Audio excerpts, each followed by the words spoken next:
Let's go to the next gap, which prevents young people to be successful in leading others and their business. Young people often miss structure.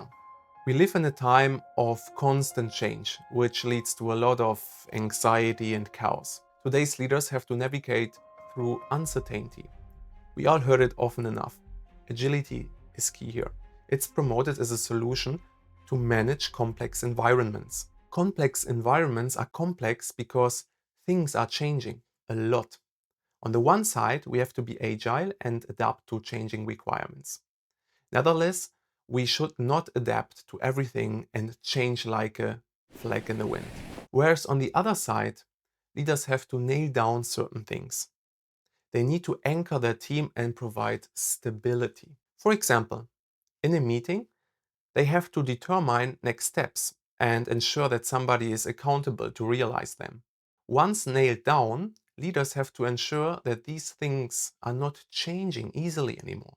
You don't let the defined steps fall off the table. You follow them up and you rigorously hold your colleagues accountable.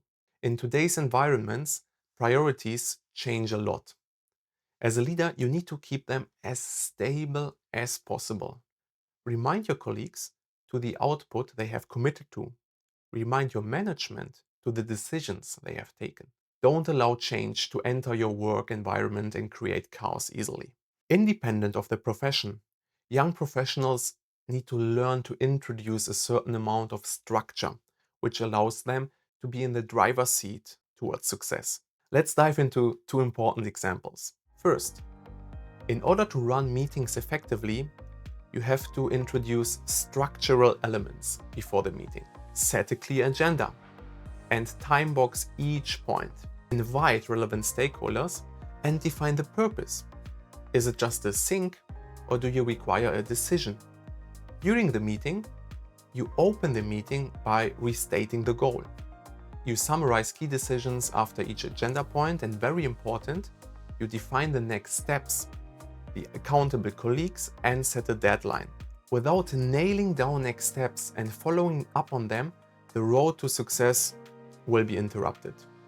Ensure that every meeting brings you and your team closer to the goal.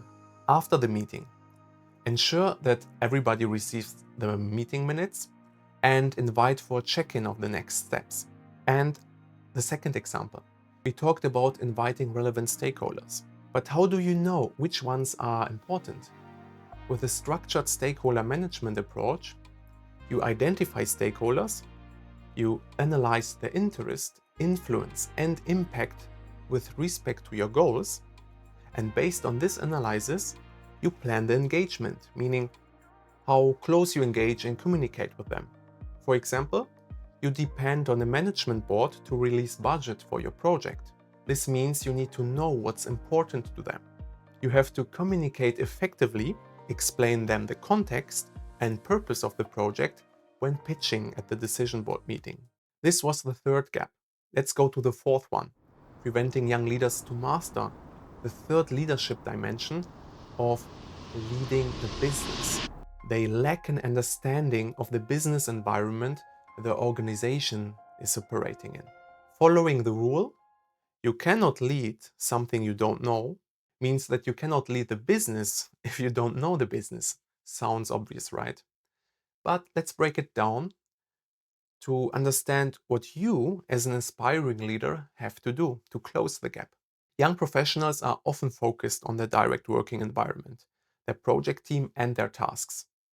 A study from McKinsey backs this up and reveals that young professionals are often in execution roles, limiting their exposure to strategic problem solving.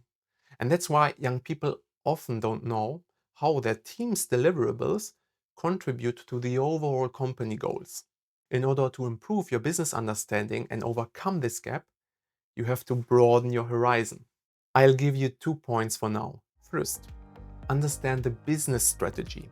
What is the value your company provides and how is it created?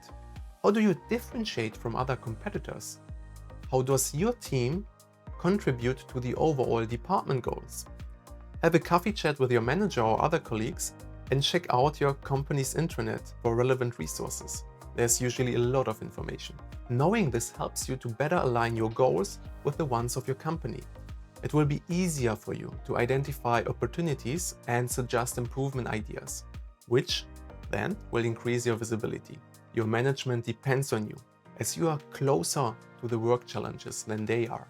The second point, you have to broaden your horizon in terms of leadership. What are the leadership principles which are defined and lived in your organization? Knowing this helps you to speak the same language as the other leaders in your organization and gives you a compass guiding you towards the right decisions. Amazon's first leadership principle is customer obsession. Their acting starts with understanding the business challenge their customers have and working backwards from there to find the right solution. After we discussed these very common gaps which prevent young people to establish themselves as leaders in their organization, let's come to the bonus which I mentioned at the beginning. There's one big question which you have to ask every day, which is crucial to lead yourself, others, and your business. And this question is, why? Why? Why? Ask yourself, why are you working where you are right now? Does it align with your values and interests? If it doesn't, you should rethink if you really want to assume more leadership responsibility at your current working environment. Whenever somebody is requesting something from you, ask why. Demand clarity. Why does it matter? Why is it important? If somebody requests something from you, they at least owe you an explanation of the purpose. The question why can sometimes be interpreted as blocking or stubborn, but you can paraphrase it. Instead of asking, why is it important? Ask, which value will it create and how? Before you take responsibility about a task or a requirement or even a project, especially for a project, ask why. What is the purpose? Which problems will it solve? Which opportunities will it create? How does it align to your company's objectives? Imagine your customer requests a new feature from you and you try to find allies inside your department to implement it, but you never asked why this feature even matters to your client. So then you won't be able to motivate and win your colleagues. Starting with the why does not mean to block requests and hinder collaboration. It really ensures to focus your efforts there where the purpose is clear and the benefits can be expected. Starting with the why helps you to integrate all required stakeholders into your plans and increase the chances of winning. Before we wrap up, if you found this helpful, hit the like button, subscribe for more leadership insights, and share this with someone who's standing at their own leadership gap right now. To sum it all up, we explored 4 major leadership gaps. First, fear.